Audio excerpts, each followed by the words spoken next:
और क्या हाल है मेरे भाई? कैसे हो? कैसे हैं? बस बढ़िया, आप सुनाओ। और सब ठीक ठाक? सब बढ़िया। नमस्कार आप सभी को।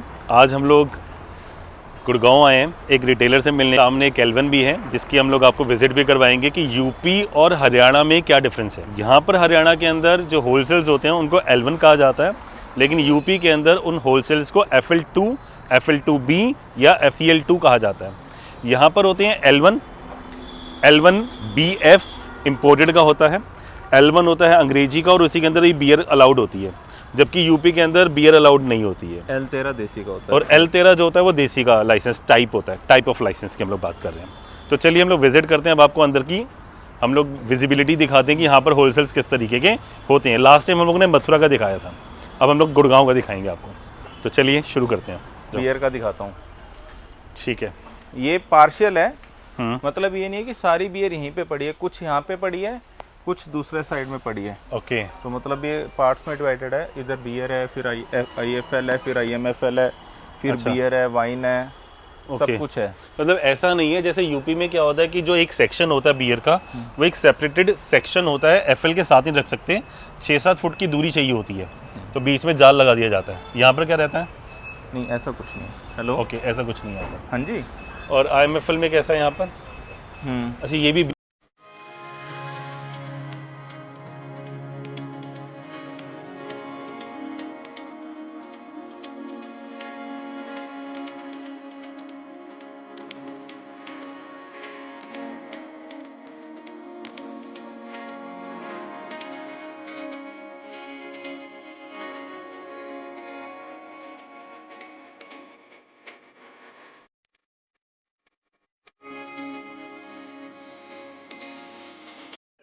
हम लोग अब IMFL का गोडाउन विजिट कर रहे हैं, जिसको L1 कहा जाता है हरियाणा के अंदर, और यूपी के अंदर कहा जाता है इसे FL2।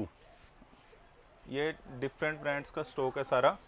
ओके। जो आप देखोगे, ये आपकी वोडका भी है, विस्की भी है। हाँ, वो तो बेसिकली IMFL सारा आ गया इसमें, whisky, vodka, A to gin, Z सब। रम। आपको वाइन भी मिलेगी यहाँ पे ना।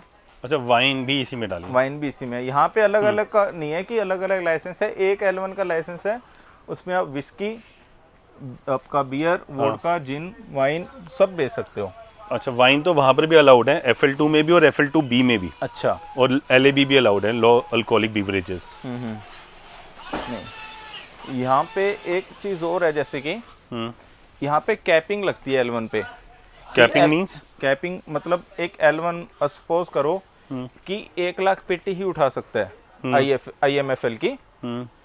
अगर उसको और माल उठाना है तो उसको पहले उसमें से वो पेटी निकालनी पड़ेगी, मतलब? परमिट पे भेजनी पड़ेगी दुकानों पे या ऑनलाइन, कैसे भी।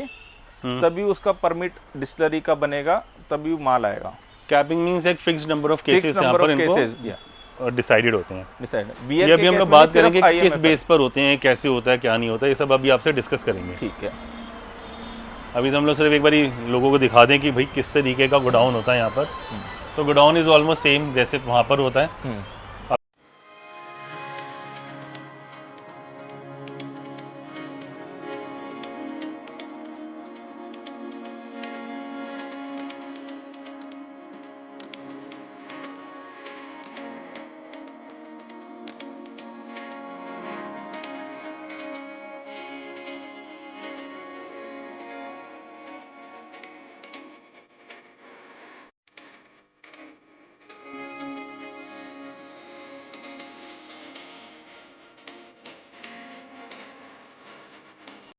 अब आपको हम दिखाते हैं L13, यानी कि देसी का गोडाउन। यहाँ से राइट। यहाँ से राइट।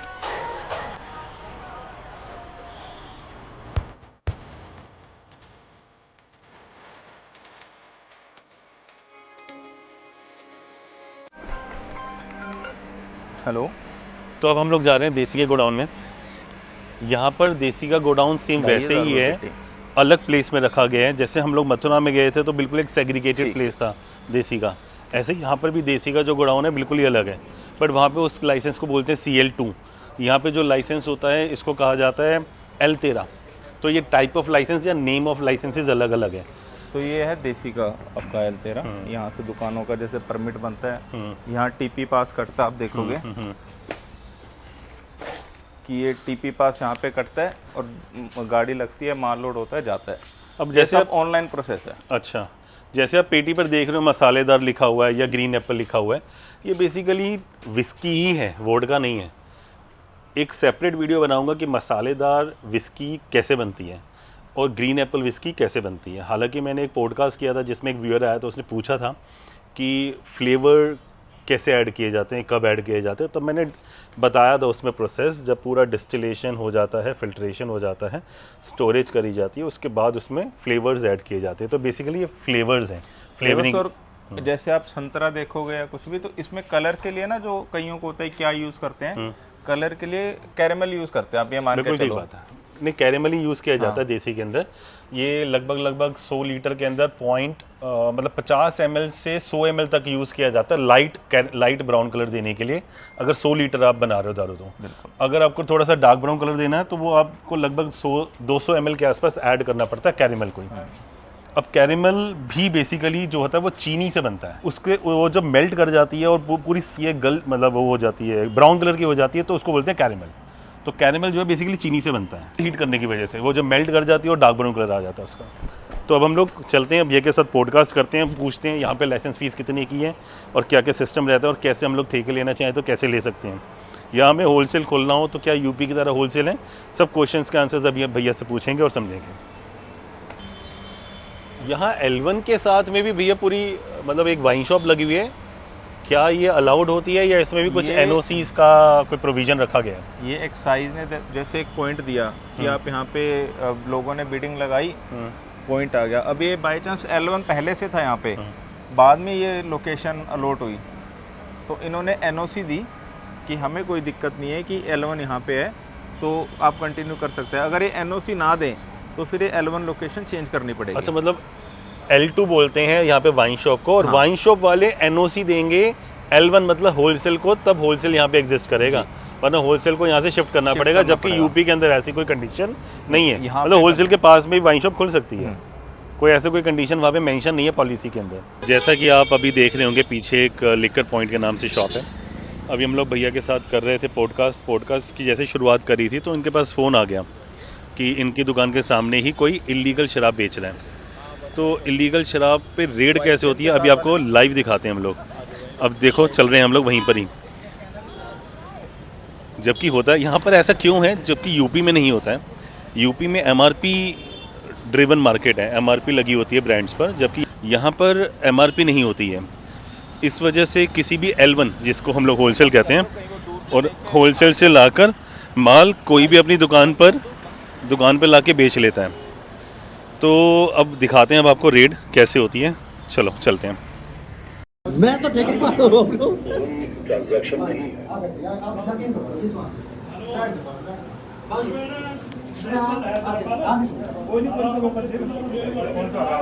आगे से आगे से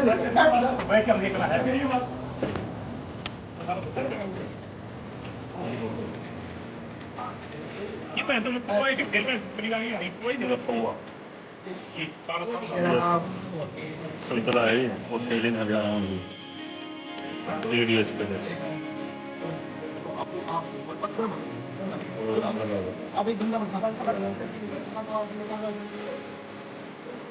तो अभी हम लोगों ने आप लोग को एक लाइव रेड दिखाई कि इलीगल शराब हरियाणा में जब बेची जाती है ठेके के सामने ही, तो वो कैसे पकड़ी जाती है। ये ठेके के ऑनर हैं और अपने इंचार्जिस को लेकर आए और इन्होंने यहाँ पे रेड करी हमारे साथ में। तो वहाँ पर पाया गया कि उसके पास 2 पेटी आसपास वो माल बेच चुका था देसी की, और 1 पेटी उसके पास पड़ी थी। 1 पेटी में से कुछ पीसेस पड़े थे, उसमें बोतल भी थी, अद्दे भी थे और पौवे भी पड़े थे लूज़ में उसके पास में। उसके बाद लगभग 3-4 हज़ार रुपये का आसपास का कैश भी था। तो आप लोग एक बात समझे होंगे यहाँ पर कि हरियाणा के अंदर MRP ना होने की वजह से लोग बाग L1 से मतलब होलसेल से माल ले आते हैं सस्ते में और ठेके के सामने ही बेच देते हैं। तो इससे ठेके वाले को कितना ज़्यादा नुकसान होता है। तो इस तरीके की लाइव रेड्स इन लोगों को करनी पड़ती है। चले हम लोग जल्दी करते हैं। वो उस रेड को हम लोग डायरेक्टली दिखा नहीं पाए थे, बट उसकी कुछ पिक्स हम लोगों ने वीडियो बनाई है, उसकी वीडियो के कुछ पल हम लोगों ने कैद किए हैं अपने कैमरे के अंदर, जो कि हिडन वे में, तो वो हम लोग आपके साथ साझा करेंगे अभी थोड़ी देर में इस वीडियो में ही। आप लोग देखिएगा कैसे क्या क्या हो रहा था उस समय। चलिए अब हम लोग पॉडकास्ट शुरू करेंगे थोड़ी देर बाद। अभी हम लोग ये जो रेड थी इसको ओवर करते हैं, उनके ठेके पे पहुंचते हैं, पानी शानी पीते हैं, फिर इसके बाद दोबारा से पॉडकास्ट शुरू करते हैं। Okay then, see you later. तो चलो यार, आफ्टर द रेड दोबारा से पॉडकास्ट शुरू कर रहे हैं। ये बजे हैं 9:11, जबकि हमें पॉडकास्ट शुरू करना था 4:15 बजे। रेड पड़ गई, रेड पे जाना पड़ा, all of a sudden call आ गया। तो अब हम लोग बैठे हैं। बताओ रेड कहाँ पड़ गई? अगलों को लगेगा कि मेरे ऊपर पड़ गई। नहीं, रेड बेसिकली क्या था, भैया के ठेके के सामने कोई इलीगल शराब बेच रहा था। इनकी जो यहाँ पर हरियाणा में जो दुकानें होती हैं वो कंपोजिट शॉप्स होती हैं, यूपी की तरह नहीं। यूपी से क्यों डिफरेंट है, यूपी में बियर और IMFL बेचने को मिलता है, मतलब अंग्रेजी शराब और बियर बेचने को मिलता है। यहाँ पे कंपोजिट का मतलब है बियर, अंग्रेजी और देसी, तीनों लाइसेंसेस एक ही शॉप के अंदर होते हैं। अच्छा, यहाँ का प्रोसेस भैया के थ्रू समझते हैं कि यहाँ पर ठेका अगर लेना हो किसी पर्सन को तो कैसे लिया जाए। सबसे पहला क्वेश्चन ये भैया आपसे कि अगर किसी को हरियाणा के अंदर वाइन शॉप खोलनी है तो उसको क्या क्या डॉक्यूमेंट्स की रिक्वायरमेंट है, और दूसरा अप्लाई करने के लिए क्या प्रोसेस है? सबसे पहले तो रजिस्ट्रेशन करवानी पड़ती है। रजिस्ट्रेशन के लिए आपको मिनिमम 60 लाख की नेटवर्थ का वो सर्टिफिकेट चाहिए, CA का, 3 साल की ITR चाहिए, और आपको मतलब सोलवेंसी बनवानी पड़ेगी। तो इससे तो आपकी रजिस्ट्रेशन हो जाएगी। फिर ऑनलाइन टेंडर होते हैं, उससे आप बिडिंग लगा सकते हो। नहीं, बस क्या 2 ही डॉक्यूमेंट्स की रिक्वायरमेंट है? नेटवर्थ सोलवेंसी में मेंशन हो जाती है, तो आधार कार्ड, पैन कार्ड, और फिर आपके जो क्या बोलते हैं श्योरिटी। श्योरिटी क्या हो गया? श्योरिटी मतलब कि 1 या 2 लोग आपकी श्योरिटी देंगे कि हाँ बाय चांस इन केस कुछ होता है तो हम अगर लाइसेंसी पैसे नहीं भरता है, कुछ नहीं करता, तो हम गारंटर हैं इस चीज़ के। मतलब वो अगर आपने पे नहीं करी तो वो लोग पे करेंगे जिन्होंने आपकी गारंटी ले रखी है। ऐसा श्योरिटी जब लगती है ना तो कुछ डॉक्यूमेंट्स लगते हैं, चाहे आपके घर के लगे चाहे कुछ भी लगे, उसकी एक रजिस्ट्री लगती है ताकि बाद में एक्साइज कोर्ट के थ्रू वो क्लेम कर सके। अच्छा, तो इसका मतलब ये हुआ कि आपने अपनी तो बनवा ली सॉल्वेंसी सर्टिफिकेट जो 60 लाख रुपए का होगा, वो तो चाहिए, उसके अलावा श्योरिटी भी चाहिए। मींस इसका मतलब ये हो गया कि यहाँ पर जो है अमाउंट ज़्यादा होता होगा एक्साइज को जो रीइंबर्स करना होता होगा एक ठेकेदार से, तो उसके लिए वो 60 लाख रुपए आपका हो गया, और जो आपके गारंटर्स हो गए 2 उनका भी 60 लाख रुपए का, या उसका कोई मिनिमम रहता है कि इतना अमाउंट का होना चाहिए उनके सॉल्वेंसी? मतलब जितने का जोन है उसकी कुछ परसेंटेज होती है कि हाँ इतनी की मिनिमम चाहिए।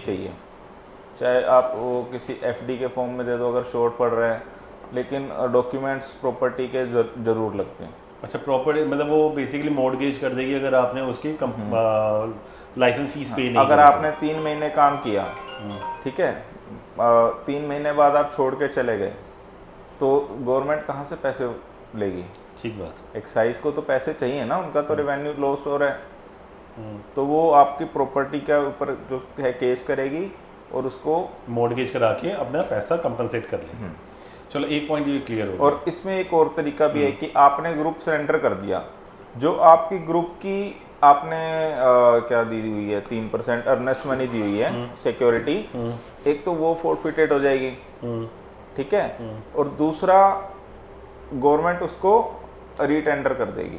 अच्छा, उस दुकान को, उस दुकान। अच्छा, फॉरफिटेड का मतलब हो गया कि एक तो उन्होंने वो 3% जो उसने अपना FD के तौर पे जो अर्नेस्ट मनी सबमिट करवाई थी, हाँ जी, वो उन्होंने कब्जा कर ली और वो रीइंबर्स करा के यूज़ कर ली। फिर उसके बाद जो प्रॉपर्टी उसने लगाई थी उसको मॉर्गेज भी कराएंगे ताकि वो अपनी लाइसेंस फीस को कंपनसेट करा सकें। फिर उन्होंने उसी शॉप को दोबारा से टेंडरिंग के थ्रू दोबारा से उठा दिया। तो उस प्रोसेस में तो यार ठेकेदार का नुकसान भी हो गया ना, कि एक्साइज ने तो अपना पैसा कंपनसेट करने के लिए सब काम कर दिया। अगर वो लाइसेंसी फीस कंप्लीट भरता है तो वो 3% जो सिक्योरिटी है वही खराब होगी। अगर वो 1 महीने की फीस ही पीछे लेके चल रहा है, यानी कि अब मान के चलो 1 महीने की फीस 1 करोड़ है और जो 3% सिक्योरिटी है वो जमा है 40 लाख रुपए, तो एक्साइज भी तो कहीं ना कहीं से पैसे वसूलेगी ना। एक्चुअली क्या है कि जो हमारे व्यूअर्स हैं वो मोस्टली यूपी से हैं, 90% तो यूपी से हैं, तो उनका क्या सिस्टम होता है यूपी में कि जो ठेके की लाइसेंस फीस है वो शुरुआत में पहले ही पे कर दी जाती है 100%। तो हरियाणा के अंदर इसका मतलब ये हो गया कि यहाँ पर 100% एडवांस लाइसेंस फीस नहीं है शॉप्स की। नहीं, यहाँ पे क्या है कि जैसे आपकी 12 महीने का काम है तो 10 महीने शुरू के बांटे हुए हैं कि 10 महीनों में कुछ परसेंटेज है कि इस महीने 5% है, इस महीने 5, फिर किसी में 8% है लास्ट में, कि इस हिसाब से फीस डिवाइड की हुई है ताकि लाइसेंसी भर सके सेल के हिसाब से। अच्छा, अगर मान लो मैंने हरियाणा में टेंडर अप्लाई किया तो आपने बोला रजिस्ट्रेशन करना होगा और रजिस्ट्रेशन के लिए कुछ डॉक्यूमेंट्स चाहिए, तो पहला सॉल्वेंसी हो गया, दूसरा केवाईसी के लिए आधार कार्ड और पैन कार्ड हो गए, तीसरा मुझे वहाँ पे कैंसिल चेक भी लगाना होता होगा एक? नहीं, सिर्फ प्रॉपर्टी के पेपर लगाने हैं। प्रॉपर्टी के पेपर, एफडी आप जो आप सॉरी अर्नेस्ट मनी के लिए एफडी हो जाएगी। हाँ, अर्नेस्ट मनी की एफडी हो जाएगी और प्रॉपर्टी के पेपर लगाने हैं, या वो सॉल्वेंसी में जो मेंशन है वो उतना एनएफ है? इनफ है। अच्छा, तो 3 पेपर्स ही होंगे बेसिकली। किस वेबसाइट पे जाके हम लोग रजिस्ट्रेशन कर सकते हैं? ये जो एक हरियाणा एक्साइज की जो गवर्नमेंट की साइट है वहाँ पे जाके। अच्छा, सीधा। हाँ, फिर आप उसके बाद एक्साइज आओगे, एक्साइज से एक्साइज इंस्पेक्टर, एटीओ, डीटीसी सारे यहाँ से चेक होंगे पॉइंट। वहाँ पे आपका जो आपके ड्राफ्ट बनेंगे, डीडी बनेंगे, वो वहाँ पे नंबर नोट होके आपके पोर्टल पे ऑनलाइन आ जाएगा। जो आपकी एक आईडी बनेगी टेंडर के लिए, तो वहाँ से आप जितनी बिडिंग लगाओगे उतनी वो डिडक्ट होती जाएगी। अच्छा, तो मतलब आपने रजिस्ट्रेशन करा के एक्साइज ऑफिस जाना पड़ेगा, वहाँ पर अपना रजिस्ट्रेशन फॉर्म वेरीफाई करवाना पड़ेगा, सबमिट करवाना पड़ेगा और उनसे आपको एक रजिस्ट्रेशन नंबर इशू होगा। उस रजिस्ट्रेशन नंबर के अगेंस्ट में आप ई टेंडरिंग प्रोसेस में पार्टिसिपेट कर सकते हैं। तो उसकी कोई पार्टिसिपेशन फीस भी होती है? अगर हम जैसे हर साल वेरी करती है, जैसे लास्ट ईयर 2,25,000 थी, ये पार्टिसिपेशन फीस है। अगर आपने 10 की तो आपकी उस हिसाब से लगेगी 25 लाख। हाँ, ये रिफंडेबल नहीं है। 22,50,000 ये रिफंडेबल नहीं है, नॉन रिफंडेबल है। ये सिर्फ पार्टिसिपेशन फीस है आपकी। वो यूपी के दर हो गए, वहाँ पे 90,000 रुपये की कंपोजिट शॉप और 1 लाख की मॉडल शॉप और 45,000 50,000 की भी दुकानें होती हैं। बेसिकली इसको प्रोसेसिंग फीस का नाम देते हैं। जब आप टेंडर ऑनलाइन टेंडर लगाते हो तो ये नहीं है कि आपने 2,25,000 पोर्टल में रखे और आपका काम हो गया। आपको उसमें पैसे एक्स्ट्रा रखने पड़ते हैं। अच्छा, क्योंकि जो बाकी के पैसे हैं 11% या 20% जो सरकार डिमांड करती है, वो विदिन 1 वीक देने होते हैं। 11% या 20%? डिपेंड करता है। जैसे 1.25 साल का काम था तो इसमें मेरे ख्याल से 11% थे, पहले 21% जाते थे एक साल के काम में। 1 साल का काम हो तो 21%। अभी सरकार ने क्या किया, कोविड की वजह से ना, जो हरियाणा का एक्साइज ईयर था वो 12 जून से 11 जून हो गया था, क्योंकि कोविड में जो लॉकडाउन लगा था। तो उसको सही करने के लिए गवर्नमेंट ने 21 महीनों का काम निकाला, 12 जून से लेके 31 मार्च 2027 तक का, यानी कि 12 जून 2025 से लेके 31 मार्च 2027। तो इसमें काफ़ी कुछ चेंजेस हुए। पार्टिसिपेशन फीस चेंज हुई और सिक्योरिटी चेंज हो गई जो हम डिपॉजिट करवाते थे, और हाथों की फीस चेंज होगी जो BYO भी बोलते हैं, तो वो 4% हो गई। मैं यहाँ पे व्यूअर्स को क्लियर कर दूँ कि हरियाणा के अंदर हुआ क्या था 2020 में, क्योंकि इंडिया के अंदर 2020 जनवरी के महीने में केरला के 3 टाउन्स में केसेस पाए गए थे कोविड के, और मार्च के अंदर लॉकडाउन लग गया था 23 मार्च को जब मोदी जी आए थे, और 6 मार्च को यहाँ पे प्रोसेस पूरा कंप्लीट हो गया था। फॉर्म फिल टेंडर भर दिए गए थे और उनका रिजल्ट जो था वो 18 के आसपास आ गया, लोगों को अलॉट हो चुके थे। उसके बाद की प्रोसेस चल रहा था कि लोग बाग शॉप्स देख रहे थे और काउंटर्स को लुक आफ्टर कर रहे थे। 23 मार्च को जब लॉकडाउन लगा तो 1 अप्रैल से लेके पूरा 30 अप्रैल तक तो दुकानें खुली नहीं, मई में भी नहीं खुली, जून में भी शायद 11 जून तक नहीं खुल पाई थी, नहीं 12 जून को शायद ओपन हुई थी। 1 मई को खुल गई थी। अच्छा, 1 मई को ओपन हो गई। 1 मई या 2 मई को खुल गई थी। उसमें क्या हुआ, जब ये ईयर चल रहा था तो ऑन और ऑफ चल रहा था, कभी खुल रही थी कभी बंद हो रही थी। मार्च अप्रैल में फिर दोबारा कोविड की सेकेंड वेव आई, तो वहाँ पे भी एक गैप आ गया 1 महीने का। अच्छा, उसमें भी बंद रही दुकानें बीच में। तो वो टोटल मिला के ये गैप बना, जो टोटल डेज थे वो 12 जून तक चले गए। अच्छा, तो मतलब ये हुआ कि उन्होंने ये माना कि जैसे पूरा अप्रैल का महीना, पूरा मई का महीना और 11 दिन 11 जून दिन के, जून के, ये तो टोटल 61 और 11 72 दिन हो गए। 72 तो दिनों का 72 लॉकडाउन दिन था। की लाइसेंस फीस नहीं ली सरकार ने आपसे? नहीं, लाइसेंस फीस तो ली, हाँ। लेकिन वो डेज आगे शिफ्ट कर दिया ना। अच्छा, मतलब उन्होंने क्या किया कि 1 अप्रैल से लेके या 31 तो ये मार्च का ही प्रोविजन रखा। था कि वो 72 दिन के हमें पैसे रिफंड करें, पैसे रिफंड की बजाय उन्होंने आगे वो शिफ्ट कर दिए 72 दिन। तो बहुत सिंप्लीफाइड किया हरियाणा गवर्नमेंट ने, जो कि शायद यूपी की एक्साइज गवर्नमेंट ने सपोर्ट नहीं किया था। इन्होंने क्या किया कि 1 अप्रैल 2020 से लेके 31 मार्च 2021 तक की जो लाइसेंस फीस ली थी, उसके दौरान में 72 दिन का रिलैक्सेशन दे दिया ठेकेदारों को। उनको बोला 31 मार्च के बाद 72 दिन मतलब 11 जून तक आप बिना लाइसेंस फीस जमा कराए हुए चला सकते हैं। तो मतलब उसकी कोई एक्स्ट्रा लाइसेंस फीस नहीं ली गई रिटेलर से। तो यहाँ पर हरियाणा की एक्साइज डिपार्टमेंट ने रिटेलर्स को सपोर्ट किया। वो जो 72 दिन का गैप था वो इस बार इन्होंने कंपनसेट किया। लास्ट ईयर शायद ई-टेंडरिंग में इन्होंने क्या बोला कि 1 साल 9 महीने का हम लोग देंगे। तो 1 साल 9 महीने का बेसिकली ये पूरा का जो टाइम पीरियड था 72 दिन का, उसको कंपनसेट करने के लिए, ताकि वो जो 1 अप्रैल से 31 मार्च है वही हो जाए। क्योंकि 2021 के बाद से वो 12 जून से 11 जून चल रहा था, जो कि यहाँ का कोई फाइनेंशियल ईयर बैठता नहीं है इंडिया। फाइनेंशियल ईयर उसमें 2 चीज़ें आ रही थी ना कि आपको 12 जून से जो स्टार्ट हुआ तो फाइनेंशियल ईयर बैठ ही नहीं रहा था। मार्च की 2 बार में रिटर्न जा रही थी आपकी, जो सेम चीज़ की, सेम काम की। ओके, चलो एक तो ये वाला पॉइंट क्लियर हो गया। अब मतलब हम लोगों ने हरियाणा के पोर्टल पे अप्लाई करना है, हरियाणा गवर्नमेंट का जो एक्साइज का, उस पर रजिस्ट्रेशन करा दिया। रजिस्ट्रेशन करवा दिया, आपकी एक आईडी बनी, आपका हाँ। आईडी पासवर्ड हुआ, उससे आप ऑनलाइन टेंडर भरो।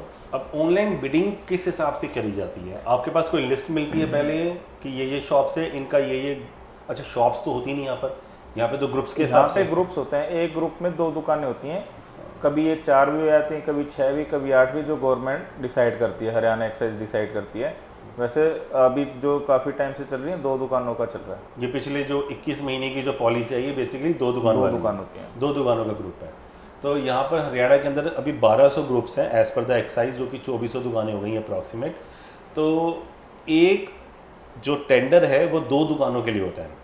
तो जो आप टेंडर भरते हो उसमें दोनों दुकानों की लाइसेंस फीस आप मेंशन करते हैं? नहीं, गवर्नमेंट ने उसमें एक रिजर्व प्राइस रखा हुआ है। मान लो कि इसकी आप जी 1 करोड़ रुपए है, तो आप उसमें कैलकुलेशंस अपनी लगाओगे कि और कितनी कोई बंदा मतलब जो अदर लाइसेंसी है कितनी भर सकता है, क्या इसमें आपको मार्जिन आ सकता है। उस हिसाब से आप अपनी कैलकुलेशन के हिसाब से करोगे, क्या उस दुकान का रेंट है, क्या सेल आ सकती है, इस हिसाब से आपने फॉर्म उसमें अमाउंट भरी है। बिड भरना बेसिकली। हाँ, बेसिकली बिड। तो अब ये वाला पॉइंट एक समझ में नहीं आता भैया, रिजर्व प्राइस आपने एक वर्ड बोला, तो 1 करोड़ का रिजर्व प्राइस सरकार ने किस हिसाब से डिसाइड किया?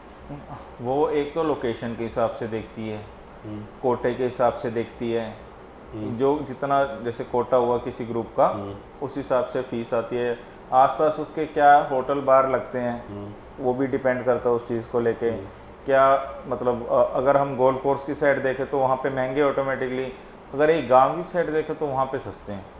तो पॉपुलेशन भी मैटर करती है, पॉपुलेशन मैटर करती है। दूसरा आपने बताया गोल्फ कोर्स वाली साइड में महंगा है, गोल्फ कोर्स की साइड में फरीदाबाद हो गया, दिल्ली हो गया, तो दिल्ली के कंज्यूमर भी आते हैं, तो रूरल में तो वो जाएंगे नहीं, तो जो उनके नियर बाय है वहाँ से वो लेते हैं, तो उस चीज़ पे भी डिपेंड करता है। ओके, कोटा क्या IMFL पर है, BIO में है, या बियर पर है, या CL? यहाँ पे जो कोटा है ना, बियर का ओपन कोटा है, इंडियन बियर का, उस पर कोई कोटा नहीं है, ना इंडियन बियर पे ना इंडियन वाइन पे है, मतलब जितनी मर्जी बेचो। यहाँ पे है विस्की पे जो IMFL हो गई। अब आप उसमें इंडियन विस्की ले लो, वोडका ले लो, रम ले लो, उन पे कोटा है, और कंट्री लिकर पे, अच्छा, और इम्पोर्टेड पे भी। अब इसमें क्या है कि अगर आप इम्पोर्टेड का कोटा देखते हो तो वो लिमिटेड एक मिनिमम अमाउंट है आपके पास कि आपने इतना तो उठाना है, उसके बाद आप चाहे कितना मर्जी उठाओ। अगर मान लो 1 करोड़ की दुकान है तो कितना % होता होगा BIO का कोटा? ऐसे परसेंटेज कैलकुलेट करना मुश्किल है। मान लो कि 1 करोड़ की दुकान है तो उसकी मान लो 500 पेटी है पूरे साल की, तो 500 उसको उठानी है मिनिमम। अगर 500 के बाद तो कितनी मर्जी उठा सकता है, खैर वो। अच्छा, अगर और उसको IMFL में क्या है, IMFL में आपकी जैसे 100 पेटी है पूरे साल की, आप वो 100 पेटी उठा सकते हो, साथ में आपको एडिशनल उसका मिलेगा 50%। अच्छा, हाँ, आप एडिशनल फीस दे के वो 50% भी कंज्यूम कर सकते हो। इसका मतलब ये हुआ कि आपका IMFL का अगर 100 पेटी का कोटा था पूरे साल का, तो उसका 50 पेटी मतलब 100 पेटी का 50% और आप ले सकते हो एडिशनल फीस दे के। ये कितनी फीस होती होगी पर पेटी? ये मेरे ख्याल से है 830 रुपये पेटी के आसपास पड़ती है। अच्छा, IMFL में। ओके, उसके बाद आपको वहाँ से परमिट इशू हो जाएगा और उस परमिट के बेस पर आप L1 से माल ले लोगे। L1 बेसिकली होलसेल होता है। अच्छा, अब नेक्स्ट पॉइंट है कि यार आपने बियर जितनी मर्जी बेच ली उसका कोई कोटा इंक्लूड नहीं है। IMFL आपने बिकती कितनी बिक जाती होगी? एक अगर 100 पेटी का कोटा है तो उसमें IMFL कितनी होती है? डिपेंड करता है एरिया वाइज। कई बार 100 पेटी भी नहीं बिकती, कई बार 110 भी बिक जाती है, तो ये प्रिडिक्ट नहीं कर सकते। अच्छा, वो तो आपने बता ही दिया कि बियर का तो कोई कोटा है ही नहीं। बियर 1 करोड़ से अलग है बियर तो जितनी मर्जी बेचो वो 1 करोड़ में इंक्लूड ही नहीं है। उस 1 करोड़ के अंदर IMFL, BIO और कंट्री लिकर। ओके, तो इस 1 करोड़ में कितना परसेंट कंट्री लिकर रहेगी, कितना IMFL और कितना परसेंट? ये एरिया पे डिपेंड करता है। अगर रूरल का है तो कंट्री लिकर का शेयर ज़्यादा होगा, BIO का बहुत कम होगा। अगर ये कोई अच्छी लोकेशन पे है तो कंट्री लिकर का कम होगा, BIO का ज़्यादा होगा, IMFL का ज़्यादा होगा। अगर जैसे आप बात करो कि DLF का एरिया है कोई, वहाँ पे कंट्री लिकर वाले तो बहुत कम आएंगे, तो कोटा उस हिसाब से कम होता है। अच्छा, अब एक्साइज उस हिसाब से डिवाइड करके चलती है वो चीज़ें। ओके, तो हमें पहला पॉइंट यहाँ पे क्लियर हुआ कि हमें हरियाणा एक्साइज का जो वेबसाइट है वहाँ पे जाके रजिस्ट्रेशन कराना है। 3-4 वो डॉक्यूमेंट्स जो आपने बताए। उसके अलावा आपने बताया कि रजिस्ट्रेशन करने के बाद एक्साइज जाना पड़ेगा, वहाँ पे जो AETO होते हैं उनसे आपको लॉगिन ID और पासवर्ड मिलेगा। फिर ई-टेंडरिंग के प्रोसेस में आपने अप्लाई करना है। फिर आपको एक रिजर्व प्राइस है, रिजर्व प्राइस से ऊपर कितनी आप बिडिंग करते हो, चाहे आप 1 रुपये ऊपर करो, अगर आप इकलौते हो तो आपको मिलेगा, लेकिन अगर आपके कंपटीशन में कोई होगा तो उसको मिलेगा जिसकी हाईएस्ट बिड होगी वो। लेकिन आपको नहीं पता कि उस पर किसी ने बिड लगाई है या नहीं लगाई। अच्छा, ये नहीं पता चलेगा आपको। ये तो जिस दिन ओपन होगी मार्केट, कि जिस दिन रिजल्ट आने होंगे उसी दिन पता चलेगा। अच्छा, जैसे यूपी के अंदर क्या होता है कि अभी 20 तारीख को सरकार ने 5 बजे कुछ 198 शॉप्स का ऑर्डर दिया था, वो एनरोल हो गया था, अब लिस्ट लग गई थी यूपी एक्साइज गवर्नमेंट के उसमें पोर्टल पर। फिर उसके बाद क्या हुआ, 25 तारीख को रिजल्ट था उसका। 25 तारीख की लास्ट डेट थी 12 बजे की फिल करने की फॉर्म को। तो 12 बजे से पहले अगर कोई चेक करे तो उसमें लिस्ट में मेंशन हो जाता था कि एक दुकान पर, एक एक्स दुकान पर कितनी पर्चियाँ आई हैं। क्या यहाँ पे पता चल जाता है कि कितने टेंडर लगे हैं उस दुकान पर? नहीं पता चलता, नहीं पता चलता, ये हिडन ही रहता है। ये उसी समय ओपन होगा जब एक्साइज डिपार्टमेंट उसको ई-टेंडरिंग को ओपन करेगी, तभी पता चलेगा कितने टेंडर लगे थे और कितने अमाउंट। जैसे 5 बजे रिजल्ट आना है तो 5 बजे ही डिस्क्लोज हो पाएगा। ओके, अच्छा, नेक्स्ट पॉइंट है कि अब कितना इसमें इन्वेस्टमेंट की जरूरत होती है एक ठेका खोलने के लिए हरियाणा के अंदर? अब एक ठेका तो नहीं होता, यहाँ पे 2 ठेके का एक ग्रुप होता है। तो एक ग्रुप की अगर मैं बात करूँ, फिर वही बात एरिया वाइज डिपेंड करता है। Minimum to maximum. अगर छोटा ग्रुप है तो आप 30% से भी काम कर सकते हो, क्योंकि छोटे ब्रांड बिकेंगे, छोटे ब्रांड में आपको ज़्यादा माल भरना नहीं पड़ेगा। अगर ये बड़े ब्रांड बिकते हैं, एरिया बड़ा है, तो आपको बड़े ब्रांड भरने, वहाँ पे आपका 80% भी लग सकता है, जितने का जो है ना उसका 80% भी लग सकता है। जैसे कि अब दोबारा से एक बार समझाएं कि अगर मैंने जो मिनिमम वाला ठेका कितने अमाउंट का होता होगा? मिनिमम वाला ग्रुप मिनिमम 3 से स्टार्ट हो जाता है। तो 3 करोड़ का ग्रुप हो गया मिनिमम। मैक्सिमम ग्रुप कितने का है? मैक्सिमम तो सर वो है ना रिजर्व प्राइस जो गवर्नमेंट ने रखा, आप कितनी बिड लगाते हो उस पर डिपेंड करता है। हाईएस्ट कितने में उठा है? 100 करोड़ का सुनने में आया था सर। वो 100 करोड़ का ऐसे है ना कि 2 साल का काम है, जैसे 1.25 साल का, तो उस हिसाब से है। अच्छा, तो अगर मैं ये मान के चलूं, गवर्नमेंट ने तो फीस कम रखी ना, अगर किसी ने वो बढ़ा दिया तो उसमें एक्साइज कुछ नहीं कर सकती। ठीक है, तो अगर मान लो 3 करोड़ का मिनिमम वाला है, वो 3 करोड़ का licence fees with excise duty आपने पे कर दी, उसके बाद आपने रेंट पे शॉप ली, वो रेंट कितना होता होगा पर मंथ का? वो भी सर एरिया वाइज डिपेंड करता है। 50,000 से लेके 8 लाख रुपए महीना भी जा सकता है। तो हम लोग एक एवरेज पकड़ लें 2 लाख रुपये महीना। 2 लाख। तो 2 लाख रुपये इंटू 12 24 लाख रुपये हो गए। उसके अलावा इलेक्ट्रिसिटी का खर्चा कितना आता है? फ्रिज के ऊपर डिपेंड करता है। आजकल तो दुकानों में AC भी लगे हैं, फ्रिज भी लगे हैं, तो 2-2.5 लाख रुपए मिनिमम महीने का। तो अगर मैं 2.5 लाख रुपये पकड़ूँ तो 30 लाख रुपये तो रेंट आ गया। नहीं। हाँ। सॉरी, इलेक्ट्रिसिटी का बिल आ गया। और पानी और चाय पानी का कितना खर्चा आता है? जैसे लड़कों पे डिपेंड करता है, अगर एक दुकान में 10 लड़के हैं तो कई लोग 200 रुपये डेली का देते हैं लड़कों को। कईयों ने अपनी किचन बना रखी है, वहीं पे बनता है, वहीं पे खाते हैं, तो डिपेंड करता है। एवरेज फिर भी कितनी आ जाती होगी? 250 रुपये पर बंदा। तो अगर 4 बंदे तो रोज के 1000 रुपये, 30,000 रुपये महीना, और 3,60,000 से 4 लाख रुपये मान लेते हैं महीने का जी, साल का। सॉरी, लाइसेंस फीस 3 करोड़ की होगी, 24 लाख का रेंट हो गया, 30 लाख रुपए की बिजली का बिल हो गया, उसके अलावा 4 लाख रुपए की उनके चाय पानी का खर्चा हो गया लड़कों का। लड़कों की सैलरी कितने की माने? लड़कों की सैलरी है जो इंडियन वाले लड़के हैं जो इम्पोर्टेड IMFL के लिए उनकी 18-20 हज़ार रुपये है। 2,40,000 मान लें। हाँ जी, 2.5 लाख जो पकड़ इम्पोर्टेड के वो 25 के, कोई 30 का है। फिर 4 लड़कों से काम नहीं चलता, आपको देसी के लिए अलग लड़का रखना पड़ेगा, आपको 2-3 लड़के इधर भी चाहिए बियर के लिए, इम्पोर्टेड इंडियन के लिए, फिर आपको लेबर भी चाहिए दुकान में, और कस्टमर कोई पेटी लेके जाता है या दुकान में साफ सफाई, उस चीज़ के लिए भी तो लड़के चाहिए आपको। तो 8 से 9 लड़के कम से कम चाहिए आपको। एवरेज सैलरी क्या मान लें? 20,000 सबकी मिलाकर, खाना खर्चा हटा के, तो 2 लाख रुपये पर मंथ की सैलरी मान ली जाए, और वो साल की हो जाएगी 24 लाख रुपये। फिर इनके ऊपर एक मैनेजर भी चाहिए जो सारी दुकान को मैनेज करे, उसका 50,000 की सैलरी मान लेते हैं, तो वो भी 6 लाख रुपये हो गई। तो सैलरीज आपकी जो हो गई वो 30 लाख रुपये आ गई सब चीज़ों की मिलाकर, मैनेजर, आपके सेल्समैन और जो लेबरर्स हैं। तो इसके अलावा जो L1 से माल आता है उसकी ट्रांसपोर्टेशन कॉस्ट। अच्छा, यहाँ पे ट्रांसपोर्टेशन कॉस्ट रिटेलर को पे करनी पड़ती है? बिल्कुल। आप यूपी में ऐसा नहीं, आपको यहाँ से माल खुद लेके जाना है L1 से। अच्छा, L1 पहुँच नहीं करवाएगा। ये पर पेटी इम्पैक्ट कितना पड़ता होगा इसका? अब सर ऑर्डर के ऊपर डिपेंड करता है, अगर मैं मान के चलूँ कि 600 पेटी मेरी आ रही हैं तो 4,000 रुपये का वो लगता है। तो लगभग कितना पड़ा? 4,000 डिवाइड बाई 600, 8 रुपये का, 6-6.5 रुपये के आसपास, 6.5 के आसपास पड़ा, या 6 रुपये 7 रुपये, चलो 7 रुपये कर। हाँ, फिर वो लेबर लेती है 1 रुपये पेटी, लेबर ले लेती है 1-1.5 रुपये पेटी, लोडिंग अनलोडिंग मिलाकर। अच्छा, तो वो 900 रुपये अलग से? लोडिंग L1 वाले करवा देते हैं, अनलोडिंग आपको करवानी पड़ती है। हाँ, तो 1 रुपये के हिसाब से भी वो 600 पेटी का 600 रुपये अलग से पे करना पड़ेगा, तो 8 रुपये पेटी लमसम आया था। ओके, तो वो ट्रांसपोर्टेशन और अनलोडिंग वाला चार्ज आपका। फिर उसकी ब्रेकेज भी निकलती है, वो भी सब आपकी है, तो वो भी 2-3 रुपये वो भी मान ले पर पेटी, वो आराम से, या 10 रुपये मान के ज़्यादा आ जाती है। अब जैसे बियर की पेटी है, अगर एक बियर टूट गई आपका तो वही नुकसान हो गया। तो अब 12 रुपये पेटी गर्मी में वैसे भी बियर फट जाती हैं। तो ये अप्रोक्सली जो महीने का खर्चा आता है ब्रेकेज का 15 से 20 हज़ार आ जाता है। तो ये मान के चलें कि आपका 2.5 लाख रुपए ब्रेकेज, 2 से 2.5 लाख रुपए।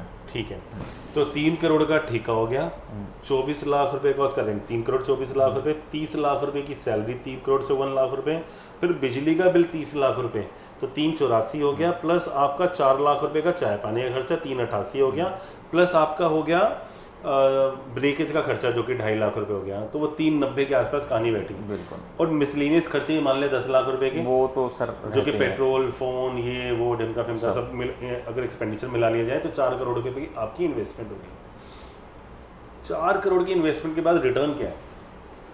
सर आप कितनी मेहनत करते हो, क्या आपका लक है, उस पर डिपेंड करता है। अब इसमें मेहनत कैसे? मेहनत की आप कितने अपने कस्टमर बना रहे हो। अगर आप कस्टमर से बदतमीजी से बात करोगे कोई भी नहीं आएगा। आपके जो लड़के हैं, जो सेल्समैन हैं, किस हिसाब से ट्रीट करते हैं कस्टमर को, और आपके पास माल पूरा रहता है दुकानों पे या नहीं रहता। कल को आप माल ही ना रखो दुकानों पे, आजकल 500 ब्रांड है, अगर आप रखोगे ही नहीं तो फिर कस्टमर नहीं आएगा ना। ठीक बात। कस्टमर को चाहिए सब कुछ, सेल्फ सर्विस की दुकान है, तो सब उस पर डिपेंड करता है। अगर आप वो सब चीज़ें करते हो, आपकी शॉप की ओपनिंग अच्छी है, अगर आपका पार्किंग स्पेस है, तो कस्टमर आएगा, कंज्यूमर आएगा। अगर नहीं है तो वो चीज़ें भी डिपेंड करती हैं। अच्छा, गुड़गांव में स्पेशली मैंने हरियाणा के अंदर ऐसा देखा है कि शॉप्स बहुत ह्यूज होती हैं, उनकी जो एंट्रेंस है बहुत सुंदर बनाई जाती है, और ऑब्वियसली जो सेल्समैन होते हैं वो थोड़े से अच्छा ट्रीट करते हैं कस्टमर्स के साथ में। और ऐसी शॉप्स होती हैं जहाँ पर हम लोग खुद अपनी बॉटल को पिक करते हैं और अपनी ट्रॉली के अंदर डालते हैं और उसका बिलिंग कराते हैं। ऐसा यूपी में नहीं है कॉन्सेप्ट बेसिकली। सर यूपी में MRP है, वहाँ पे आपका मार्जिन फिक्स है, जो भी 8% है, 7% है। यहाँ पे MRP नहीं है, यहाँ पे हम किसी किसी ब्रांड पे अच्छा मार्जिन ले सकते हैं, अच्छा, और किसी ब्रांड पर कम भी होता होगा? किसी ब्रांड पे कम भी होता है। अच्छा, ये IMFL में ऐसा होता है या BIO में भी सेम ही है? सेम है।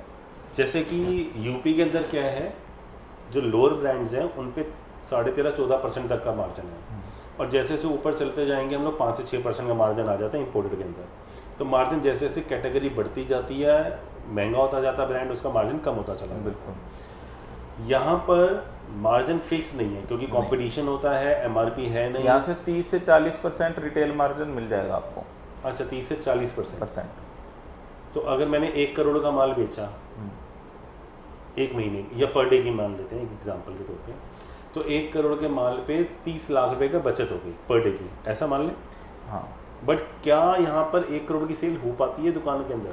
सर सेल हो जाएगी, लेकिन वो आपका सारा माल रिटेल में नहीं बिकेगा ना, उसमें डिस्काउंट भी जाएगी, पेटी भी जाएगी, वहाँ पे आपको मार्जिन आएगा सिर्फ 3 या 4%। अच्छा, एवरेजली? एवरेज। तो एवरेज जो आपका डिस्काउंट पे जा रहा है, ओवरऑल क्या आएगा? ओवरऑल आएगा आपका 15% आ जाएगा मार्जिन।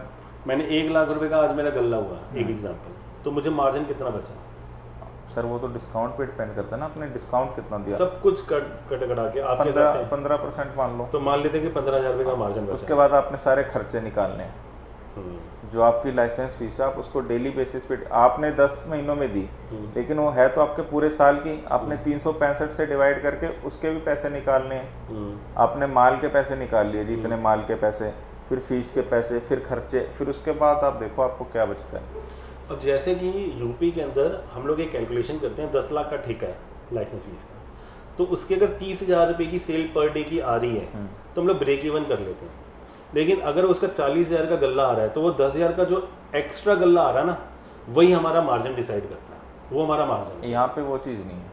अच्छा, यहाँ पे जैसे आपके पास है, आपकी मान लो आप कह रहे हो जी 1 लाख की सेल आ रही है, तो यहाँ पे सेल फिक्स नहीं है। अगर किसी और ने बेटर रेट दे दिए तो कंज्यूमर वहाँ चला जाएगा। अच्छा, ये चीज़ भी है।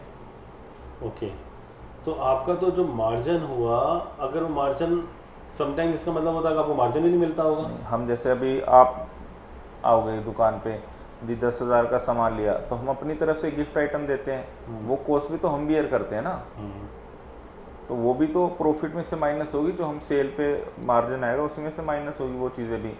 तो आपके हिसाब से बेटर डील्स के लिए आप आओगे, अगर आपको और कोई बेटर डील दे रहा है तो आप नहीं आओगे ना। तो ये बेटर डील के लिए क्या कंपनी से कुछ सपोर्ट मिलता है या L1 से कुछ सपोर्ट मिलता है आपको? L1 से तो नहीं मिलता, कंपनी से। जैसे मानो लेट्स सपोज एक कंपनी है, उसने बोला जी आप हमारी 30 पेटी या 50 पेटी उठाओ, हम आपको कुछ एक्स्ट्रा रिबेट देंगे। तो मतलब एक्स्ट्रा स्कीम्स कंपनी सपोर्ट करती हैं। अब अगर वो तभी फायदेमंद है अगर वो माल निकले, अगर वो माल ही नहीं निकल रहा, मेरे पैसे भी ब्लॉक हो गए और फायदा भी नहीं हो कुछ। अच्छा, यूपी के अंदर एक लमसम कहानी सी समझी जाती है कि 1.5 से 2% प्राइमरी मार्जिन मिल जाता है इनको, रिटेलर्स को, और रिटेलर्स को कंपनी से जो एक्स्ट्रा सेकेंडरी मिलती है वो भी 2% के आसपास होती है। यहाँ पे ऐसा नहीं है। तो यहाँ पर नहीं है। यहाँ पर क्या रहता है? यहाँ पे जो L1 है, L1 से हम स्टॉक लेते हैं, वो साल के लास्ट में जो रिबेट देते हैं बस वही है, वो रिबेट वेरी करती है। IMFL पे क्या रिबेट होती होगी वो? IMFL पे 3 से 4%, और बियर पे? बियर पे भी 3 से 4, और BIO पे? BIO पे 0, और कंट्री लिकर पर 0। अच्छा, तो कंट्री लिकर में तो यूपी में भी नहीं है कुछ नहीं? यहाँ पे भी नहीं। बट वहाँ पे मार्जिन अच्छा है कि 16% का मार्जिन मिल यहाँ पे BIO और कंट्री लिकर सब कैश एंड कैरी है। अच्छा, और IMFL पे या बियर पे थोड़ा सा? इस पे थोड़ा मिल जाता है, 5 दिन का या 7 दिन का ऐसा। Okay okay. तो अब आपके हिसाब से बीइंग अ रिटेलर, क्या आप सजेस्ट करते हो कि जो आगे की जनरेशन है, जो जेनजीज हैं, क्या उन्हें भी इस काम में आना चाहिए? क्या इस काम में कोई स्कोप है? सर पहले क्या था, आज से कुछ साल पहले माने तो ये एक प्योर लड़ाई झगड़े वाला काम था। आज की डेट में ऐसा नहीं, ये एक प्रॉपर रिटेल शॉप बन गई है। आप देखोगे बिलिंग सिस्टम, गार्ड्स हैं दुकान पे, सेल्समैन है, फ्लोर अटेंडेंट हैं, जो सब कुछ रेट टैक्स लगे हुए हैं, कोई ऐसा कुछ नहीं है, तो बिल्कुल कर सकते हैं। नेक्स्ट क्वेश्चन, जैसे कि बहुत सारे लोगों को ये रहता है कि हरियाणा की शराब गलत शराब होती है या ख़राब होती है, लेकिन दिल्ली की शराब अलग टेस्ट आती है, यूपी की शराब का अलग टेस्ट आता है, ऐसा एक्चुअल में एग्जिस्ट करता है? ऐसा कुछ या नहीं इनका है, मिथ है? सब मिथ है, मन का वहम है। चलो आपको एक मैं अच्छी बात बताता हूँ। लोग मेरे को कहते हैं जी आपने रॉकफोर्ड ब्रांड सुना है? हाँ जी सुना है। रॉकफोर्ड के बारे में कहते हैं कि राजस्थान की रॉकफोर्ड बहुत अच्छी है। अब मैं अगर किसी को बोलूं कि पूरे इंडिया में रॉकफोर्ड वालों की सिर्फ एक ही डिस्टिलरी है मोदी नगर में, पूरे इंडिया का माल वहीं से जाता है, फिर कहाँ से फ़र्क आया आप बताओ? सोच का फ़र्क है। सोच का फ़र्क है। ठीक बात है। जो बियर सोनीपत साइड बनती है वही दिल्ली जाती है, वही यहाँ पे आती है, फिर लोग कहते हैं जी वहाँ की बियर में भी फ़र्क है। अच्छा, विद इन अ स्टेट भी बोल देते हैं। हाँ, ओके। जो बड़ी बड़ी सारी स्कोच है, चाहे आप ब्लैक डॉग मान लो, चाहे 100 पेपर, इनका सबका मोल्ट आता है बाहर से।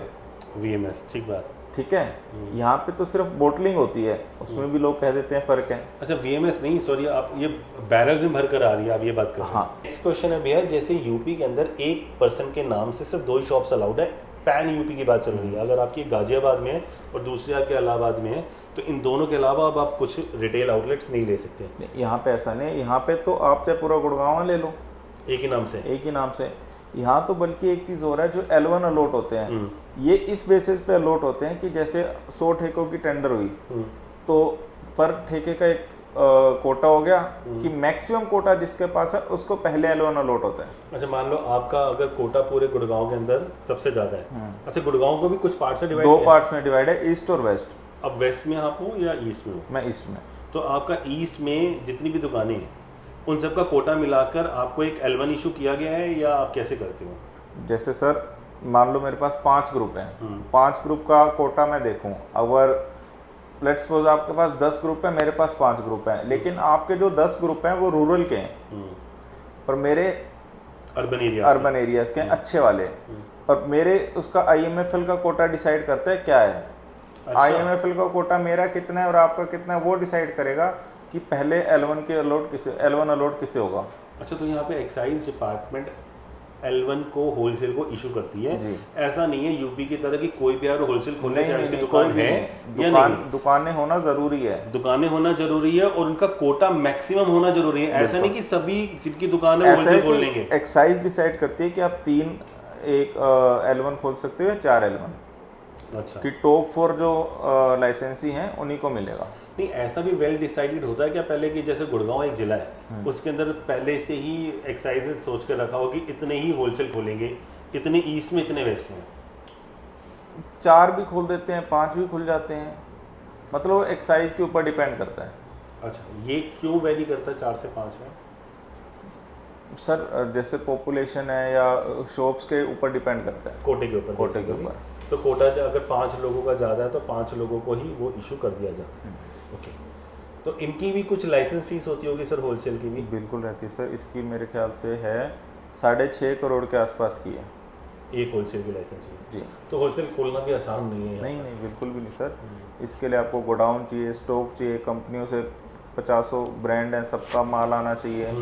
अगर माल नहीं आएगा, दुकानों पे माल नहीं जाएगा, सब टूट जाएगा। आपके पास मैन पावर होनी चाहिए, एरिया होना चाहिए, पार्किंग चाहिए आपको, 50 गाड़ियाँ आती हैं, 50 जाती हैं, 100 लेबर चाहिए, मैनेजमेंट चाहिए पूरी। अच्छा, जैसे यहाँ पर पूरे इंडिया में अगर हम लोग बात करें तो सबसे पहला गुड़गांव एक ऐसा ज़िला होता है हरियाणा के अंदर जहाँ पर सबसे पहले ब्रांड्स आते हैं। मेरे ख्याल से इंडिया के अंदर जितने ब्रांड्स हैं उनके मैक्सिमम प्रेजेंस यहाँ पर सबसे ज़्यादा ब्रांड आते हैं गोवा में। अच्छा, ऐसा क्यों? गोवा एक मतलब टूरिस्ट प्लेस है। टूरिस्ट प्लेस है, सारे लोग आते हैं वहाँ पे, जो ब्रांड वहाँ पे चलते हैं वो फिर दिल्ली गुड़गांव इस साइड आते हैं। अच्छा, तो मतलब सबसे ज़्यादा ब्रांड अगर बात करें तो गोवा से स्टार्ट होते हैं। लेकिन मैं भी जब गोवा गया हूँ 2-3 बार, तो मैंने तो अपनी ही ब्रांड पसंद जो है वही लिया। गोवा में सर 100 ब्रांड खुलते हैं, 50-70 बंद हो जाते हैं। तो सर बहुत मज़ा आया आपके साथ में पॉडकास्ट करने में, ये समझने में कि कैसे अप्लाई किया जाता है, कितनी इन्वेस्टमेंट की ज़रूरत होती है और कितना रिटर्न आता है और क्या ये प्रॉफिटेबल बिजनेस है या नहीं है। तो ये आप लोग की जुबानी हम लोगों ने समझा है। बट एक लास्ट क्वेश्चन है, कितने साल से आप ये बिज़नेस कर रहे हो और आपका एजुकेशनल बैकग्राउंड क्या है, जो कि मैंने शुरुआत में नहीं पूछा है? मेरे को सर 5 साल हो गए इस काम में। कोविड के बाद ही आया था मैं। पहला साल तो मेरा बड़ा बुरा रहा कि मेरे को चीज़ें समझ में नहीं आई कुछ, तो और 1-2 साल लगे चीज़ें सीखने में। अब भी सीख ही रहे हैं वैसे तो, लेकिन पहले से बेटर है। और मैंने वैसे बीटेक की हुई है। अच्छा जी, सिविल में। तो आपने बीटेक करने के बाद शराब का ट्रेड ही क्यों चूज़ किया? ऐसा नहीं है कि शराब का ट्रेड ही चूज़ किया, उससे पहले मैंने 1-2 काम और भी देखे, कोई सेट नहीं बैठा, उसके बाद फिर मैं इस ट्रेड में आ गया। यार एक बात पूछूँ भैया मैं आपसे, ये इंजीनियर्स की हालत क्या हो गई है बेसिकली? क्योंकि ट्रेड के अंदर जितने भी यूथ आ रहे हैं वो सारे इंजीनियर हैं, जितनी इंजीनियरिंग करते हैं वो यहाँ पर आके अप्लाई करते हैं। आप मानोगे नहीं, मैं जब इंटर्नशिप पे था अपनी इंजीनियरिंग की, मैं इंटर्नशिप पे आता था, मेरे को 10,000 रुपये महीना मिलता था। हाँ, और मेरे को 15 फ्लोर थे। हाँ, मैं सारा मतलब 5-6 टावर से देखता था, कुछ हाथ पल्ले नहीं पड़ता था, इसलिए हाल ही इतना बुरा हो रखा है। अच्छा, बेसिकली गली गली में इंजीनियर्स घूम रहे हैं। कहना मैं गाड़ी लेके जाता था, मेरे गाड़ी का तेल ही 15,000 का फूकता था महीने का। 10,000 की सैलरी थी। हाँ, और जब मैंने उनको बोला जी मैं छोड़ रहा हूँ, उसने कहा कोई ना जी, आपकी सैलरी हम 11 कर देंगे। मैंने कहा नहीं जी, मैं जा रहा हूँ। अफोर्डेबल हाउसिंग बनाती थी कंपनी, तो मैं उसमें था। अच्छा, तो उसके बाद मैंने वो छोड़ा। 1 साल मैंने BYO भी चलाया, उसमें भी मज़ा नहीं आया। उसके बाद 1 साल मैंने जिम मारी, उसके बाद फिर मैं इस ट्रेड में आ गया। बहुत बढ़िया। तो आपका सफ़र कितनी एज में स्टार्ट हो गया था यहाँ पर? सर अभी हूँ मैं 30 का। 25 में स्टार्ट हो गया मतलब? तो बहुत यंग एज में आपने ये बिज़नेस स्टार्ट किया। क्या आपके फोर फादर्स का भी ये बिज़नेस था या आप ही ने ये स्टैंड किया बिज़नेस? फादर साहब ने सपोर्ट करा, फादर साहब इसी लाइन में हैं, तो उन्होंने काफ़ी सपोर्ट किया। उन्हीं के सपोर्ट की वजह से आज यहाँ पर हूँ। तो मतलब उन्होंने फादर साहब ने आपको गाइड किया, उनकी गाइडेंस के अंडर में आप चल रहे हो और उन्हीं की वजह से आज यहाँ तक पहुँच पाए। तो बहुत अच्छा। और आपकी मेहनत है, आपने इतना मेहनत करके यहाँ पर अपने मतलब फादर जो हैं वो मेरे को काम सारा सिखाते हैं अभी भी, क्योंकि उनको 30 साल का एक्सपीरियंस है। तो भैया बहुत मज़ा आया आपके साथ में पॉडकास्ट करने में, और मेरे व्यूअर्स को भी हरियाणा के बारे में समझ में आया होगा। जिनको भी हरियाणा के अंदर अप्लाई करना होगा ठेका, तो वो अब उनको मैं आपको एक और चीज़ बताना चाह रहा हूँ। मैंने कई लोगों से सुना है कि अरे ठेके के काम में तो भाई बहुत मज़े हैं। ठेके के काम में लोगों को नहीं पता लॉस भी बहुत होता है। अच्छा, कितना हो जाता होगा लगभग? अगर मैं बात करूँ तो घर परिवार सारा ही बिक जाएगा। अच्छा, ऐसा भी होता है? जो श्योरिटी लगती है ना, जिसका हमने पहले बात किया था, वो श्योरिटी भी सारी साफ हो जाती है। मतलब प्रॉपर्टी भी बिक जाती है? सब बिक जाती है। अच्छा, ऐसा कब और किसके साथ हुआ, कुछ आप आइडिया दे सकते हैं? होता है, अब नाम नहीं लेना चाहिए किसी का, होता है, लेकिन लोगों के साथ केस चलते रहते हैं। उनकी जो सारी जमीन है वो सारी कोर्ट केस में लगी हुई है, हो जाती है। अभी केस चलते रहते हैं, फिर वो फाइनल डिसीजन क्या रहता है क्या नहीं, वो देखो काफ़ी टाइम होता है। जैसे आपको मानो कि आपको कोई जगह नहीं मिली दुकान खोलने की, आपने ठेका ले लिया, अब गवर्नमेंट तो आपको लाइसेंस दे चुकी ना, अब गवर्नमेंट तो उस चीज़ के पैसे लेगी। और पर डे का आपका मीटर, पर डे का जो है वो मीटर स्टार्ट हो गया है, उसका गवर्नमेंट हरियाणा एक्साइज है जो, उसका कोई लेना देना नहीं है। तो वो तो एक्सपेंडिचर आप पे पड़ेगा ही पड़ेगा। ओके, मुझे लगता है कि शायद यूपी में तो एक्साइज डिपार्टमेंट फिर भी मदद करती है इसमें ढूंढने में, यहाँ पर नहीं है। नहीं, मदद करती है यहाँ भी, अगर वो ढूंढ ही नहीं पा रही तो वो भी क्या करेंगे। तो जैसे जो कंटेनर्स होते हैं उनमें लगा के दे देते हैं यूपी में। अगर सर कंटेनर्स में लगा लो, कंटेनर्स में आप रेवेन्यू नहीं जनरेट कर पाओगे। आपको सेल्फ सर्विस, आप कहाँ जाओगे उस दुकान में, चले जाओगे। कंटेनर्स तो 15 बाय 10 का होता है, उसमें क्या ही आप माल अरेंज करोगे। इतने बड़े बड़े ठेके गुड़गांव में 100 बाय 100 फुट के। हाँ, तो कोई भी आना पसंद नहीं करेगा, वो डिग्रेडेड महसूस करेगा। जी, ठीक बात। तो चलिए भैया, बहुत मज़ा आया आपके साथ में ये पॉडकास्ट करने में। थैंक्स अ लॉट, आपने व्यूअर्स को इतनी इन्फॉर्मेशन शेयर करी अपनी। तो नमस्कार आप सभी को। आप सबको मैंने जितना हो सकता था उतनी इन्फॉर्मेशन भैया से लेकर दी, और जिसको भी अगर अप्लाई करना है और कोई भी और इन्फॉर्मेशन इससे एडिशनल मेरे से चाहिए तो कमेंट करके पूछ सकता है। Thank you. Please like, share and subscribe.